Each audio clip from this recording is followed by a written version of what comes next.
जयकारा बोल मेरे श्री गुरु महाराज की जय।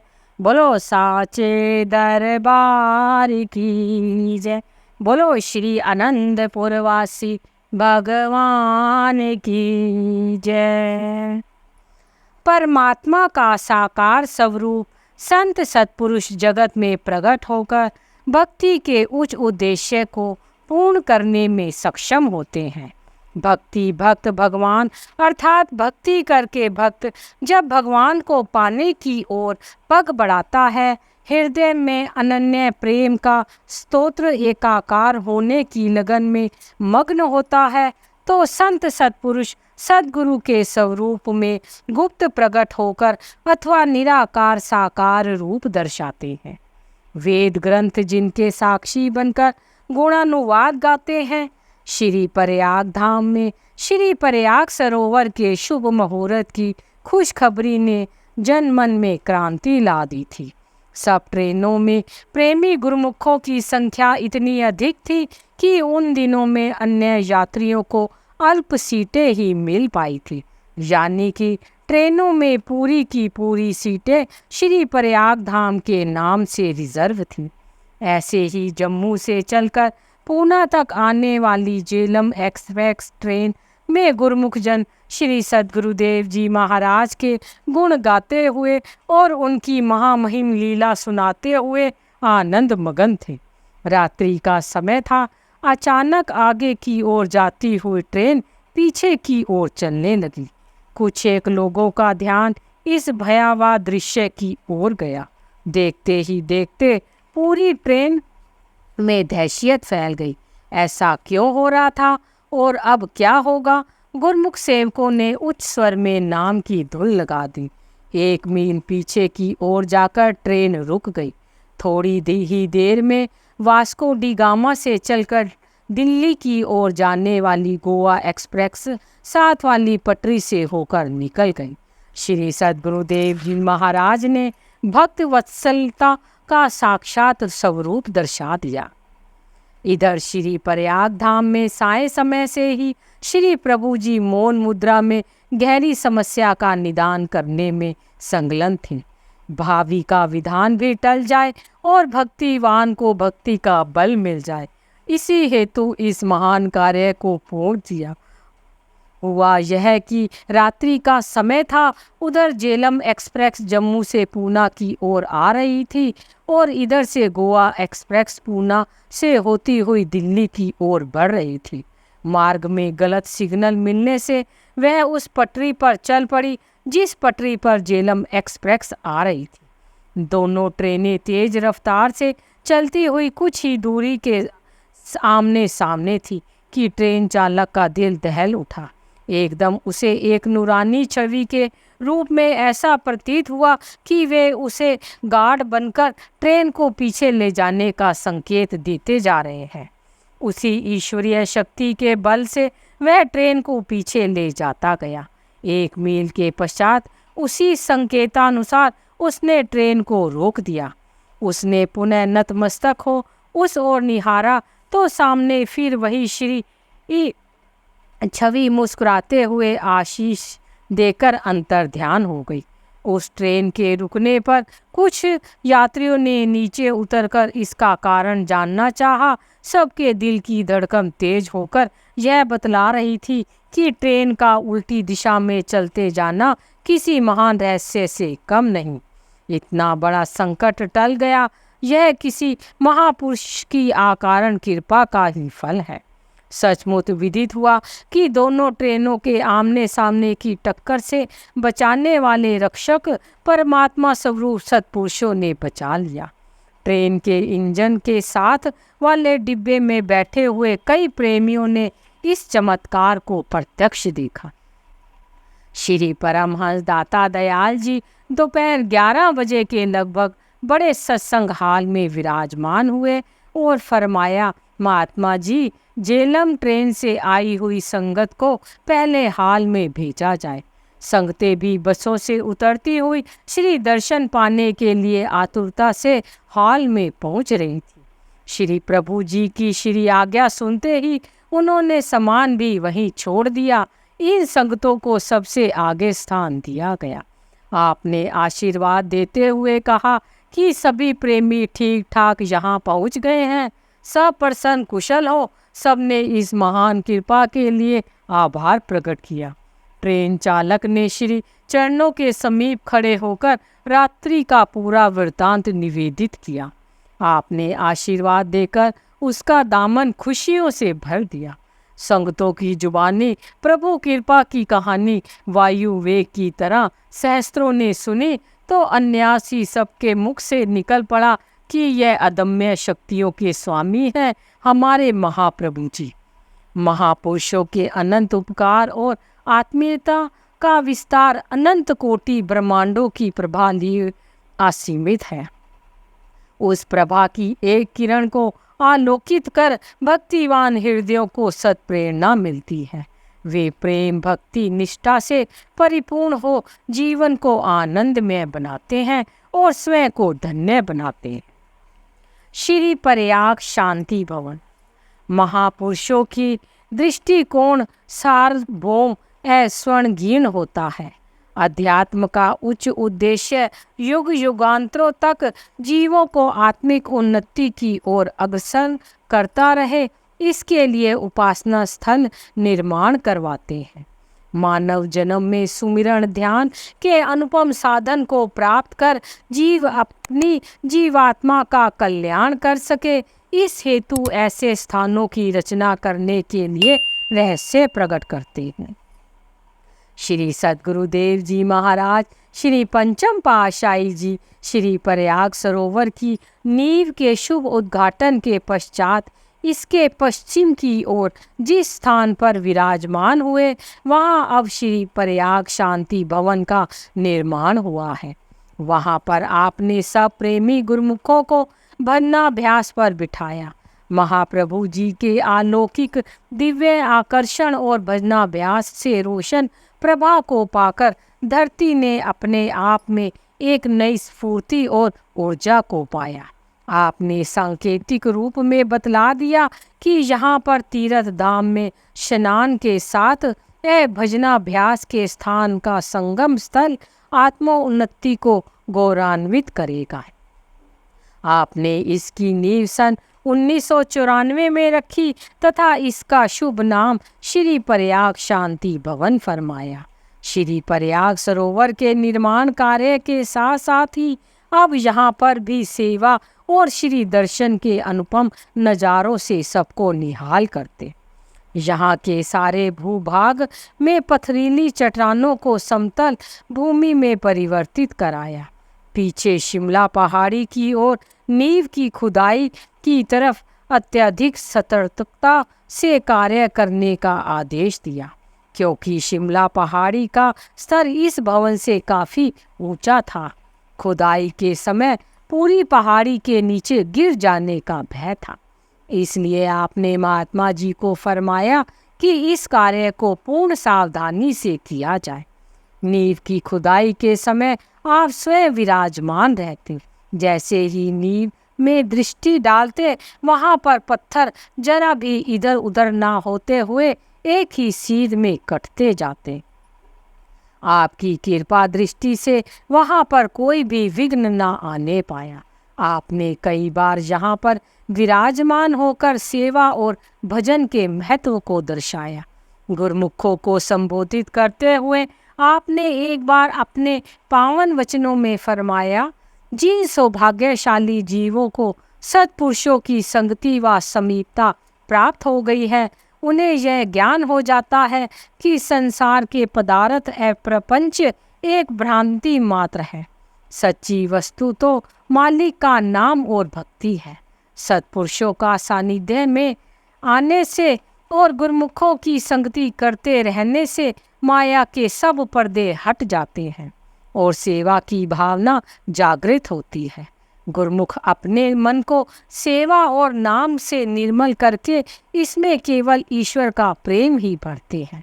परमात्मा के सिवा उनके दिल में किसी चीज की चाहत नहीं होती। वे प्रभु से प्रभु को ही मांगते हैं। सत्पुरुषों ने कहा भी है, मालिक के सिवाय कुछ भी मांगना दुखों को मांगना है। जो प्रभु परमात्मा के अतिरिक्त अन्य वस्तुओं की चाहना करता है तो समझो वह अपने लिए दुख खरीद रहा है। मालिक से सच्चे नाम की याचना करो, जिसे जपकर मन की तृष्णा शांत होती है, विकलता एवं बेचैनी दूर होती है। यदि मनुष्य सुख रूप जीवन व्यतीत करता हुआ भव सागर से पार उतरना चाहता है तो यही काम करे कि अपनी सुरती को, मनोवृत्ति को एकाग्र करके परमात्मा के नाम सुमिरन में जोड़ दे। जब वे हृदय में विराजमान हो जाएंगे तो संसार के समस्त पदार्थ स्वतः ही पीछे पीछे दौड़े आएंगे। इसलिए तू मालिक की भक्ति में लग जा, जो तेरा असली ध्येय है। मानुष जन्म में ऐसा सुअवसर जिसे प्राप्त हो गया है, उन्हें अब पुरुषार्थ और प्रतिदिन भजन और सेवा अवश्य करनी चाहिए।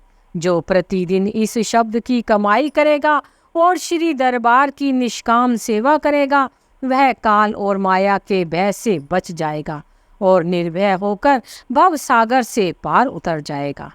सत्पुरुषों की कृपा से वह अपने जीवन का कल्याण करके मोक्ष पद को प्राप्त कर लेगा। सत्पुरुषों के वचनों में सेवा की प्रेरणा पाकर सेवक जन और भी उमंग और उत्साह से सेवा में जुट जाते। एक बार यहाँ समीप ही सेवा कार्य चल रहा था। सब गुरुमुख जन पूरे उत्साह एवं लगन से सेवा में व्यस्त थे। उस दिन संक्रांति का दिन था, अतः सायंकाल श्री आरती पूजा का कार्यक्रम श्री प्रयाग शांति भवन में ही था। जैसे ही श्री आरती आरंभ हुई, सभी गुरुमुख हाथ धोकर उन्हीं मसाले व मिट्टी रेत से सने कपड़ों में आकर इस कार्यक्रम में सम्मिलित हो गए। भजन अभ्यास के पश्चात श्री सद्गुरु दाता दयाल जी की दृष्टि जब उन पर पड़ी तो अति प्रसन्न होकर श्री वचन किए। जिस प्रकार हनुमान जी को सिंदूर के रंग में रंगा हुआ देखकर भगवान श्री राम जी प्रसन्न हुए, आप सबको आज सेवा और भक्ति के रंग में रंगा हुआ देखकर हमें बहुत प्रसन्नता हो रही है। जब सेवक प्रेम और श्रद्धा भाव से सेवा करता है तो उसे आत्मिक आनंद की अनुभूति होती है। सद्गुरु सेवक को सेवा का फल तत्काल ही दे देते हैं।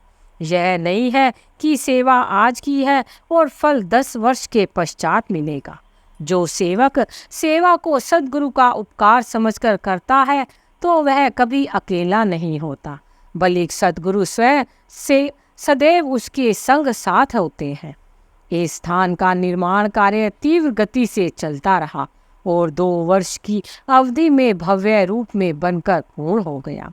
श्री प्रयाग शांति भवन आत्मा को परमात्मा से एकाकार करने तथा जीवन में परम शांति प्राप्त करने का पावन स्थान है। इस भव्य विशाल भवन में श्री परमहंस अद्वैत मत के महान प्रवर्तक श्री 108 श्री परमहंस दयाल जी श्री प्रथम पातशाही जी महाराज की दिव्य प्रतिमा विराजमान है। नियुक्त महात्मा जन एवं भक्त जन यहाँ प्रातः सायं श्री आरती पूजा करते हैं। यहाँ हजारों की संख्या में प्रेमी गुरुमुख एक ही समय में भजनाभ्यास के लिए बैठ सकते हैं। पर्व पर श्री प्रयाग सरोवर में स्नान के पश्चात संगत तथा गुरुमुख जिज्ञासु यहाँ श्री दर्शन एवं भजनाभ्यास का लाभ उठाते हैं। एक शांत एकांत सौम्य स्थल के वातावरण में बीनी सुगंधी समीर स्फूर्ति को एकाग्र करने और उसे शब्द में लय करने में सहायक बनती है। माँ ब्रह्म पुरुष श्री परमहंस दयाल जी के तेजोमय स्वरूप का ध्यान करते हुए अजपा जाप की लहरों के संग सुरती स्वयं में दिव्य सत्यलोक में विचरण करने लगती है। यही जीव की सच्ची निधि है। यही जीव का सच्चा सरमाया है, मानुष जन्म का लक्ष्य है। जिसे पूर्ण करना है, यही वह आनंद सुख शांति का प्रदाता स्थान है जो महापुरुषों की वरद छत्र छाया तले निर्मित हुआ है। यही भवतरण जहाज है जिसमें बैठकर जीव निश्चय ही भव सागर से पार हो सकता है और अपने उद्देश्य को पूर्ण करने में सफल हो सकता है। श्री श्री 108 श्री परमहंस सद्गुरु दाता दयाल जी ने 6 जनवरी सन 1996 शनिवार के पुण्य दिवस पर महामहिम श्री प्रयाग शांति भवन भजनाभ्यास स्थल का शुभ मुहूर्त निज कर कमलों से किया। श्री श्री 108 श्री परमहंस दाता जी श्री प्रथम पातशाही जी महाराज की दिव्य प्रतिमा को अनुपम सुंदर सिंहासन पर समासीन किया, पुष्पों के हार पहनाए और केसर का तिलक लगाया। सबने मिलकर श्री आरती पूजा की। 20 मिनट मौन ध्यान हुआ। इसके उपरांत आपने प्रवचनामृत वृष्टि की। गुरुमुखों, यह श्री प्रयाग शांति भवन परम सुख एवं आत्म शांति का केंद्र है। श्री परमहंस दयाल जी महाराज की कृपा से इसकी स्थापना हुई है। यह आत्म शांति प्रदान करने वाला है तथा जीव कल्याण हेतु इसका निर्माण किया गया है, जिसका आज उद्घाटन हो रहा है। महापुरुषों का अवतरण ही केवल इसलिए होता है कि जीवों को सच्चा सुख व सच्ची शांति मिले। वे आम संसारी जीवों को भक्ति का वास्तविक मार्ग दर्शाते हैं, आत्म कल्याण की राह दिखाते हैं। जिन गुरुमुख पुण्य संस्कारी आत्माओं का पिछले जन्मों की कमाई अधूरी रह जाती है, वे सत्पुरुषों की पावन संगति से नाम व भक्ति की कमाई करके उस अधूरी कमाई को पूरा कर ले। इसी हेतु ही महापुरुष परमार्थ भक्ति एवं निष्काम सेवा के उच्च आदर्श को सम्मुख रखकर ऐसी रचना रचाते हैं। श्री प्रयाग धाम में श्री परमहंस अद्वैत मंदिर का निर्माण हुआ। अब महान तीर्थ श्री प्रयाग सरोवर का उद्घाटन हो चुका है और आज श्री प्रयाग शांति भवन का शुभ मुहूर्त हुआ। आप सब संस्कारी आत्माएं यहाँ एकत्रित हुई हैं। पिछले कई जन्मों के शुभ कर्मों तथा पुण्यों से ही सत्पुरुषों की चरण शरण मिलती है। जो आप सबको सहयोग प्राप्त हुआ है, श्री प्रयाग सरोवर में स्नान करके श्री प्रयाग शांति भवन में प्रेम विभोर हो आरती पूजा एवं भजनाभ्यास करने से मनुष्य जन्म के आत्म कल्याण का ध्येय पूरा होता है।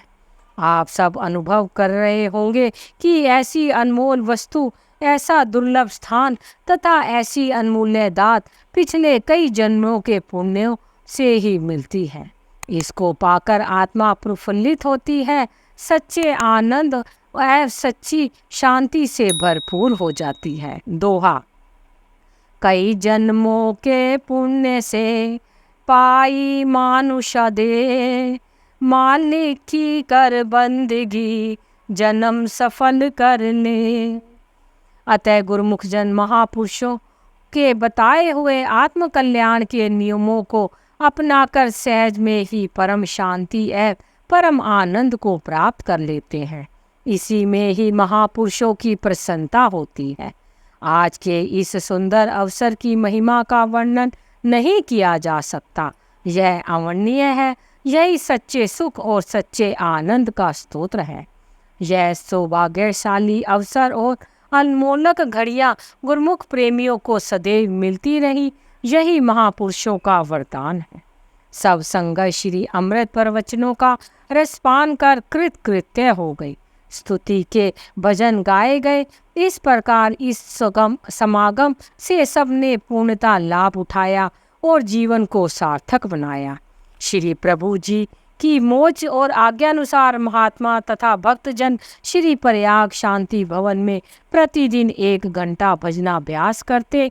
एकाग्रता से इस स्थान के वातावरण में सुरती भी एकाग्र होकर ध्यान में लीन हो विचरण करती है। प्रत्येक संक्रांति पर साय समय सामूहिक गुरुमुख जन यहाँ पर श्री आरती पूजा एवं भजनाभ्यास करते हैं। प्रत्येक पर्व पर स्नान के उपरांत प्रातःकाल श्री आरती पूजा का कार्यक्रम इसी पवित्र स्थान पर संपन्न होता है।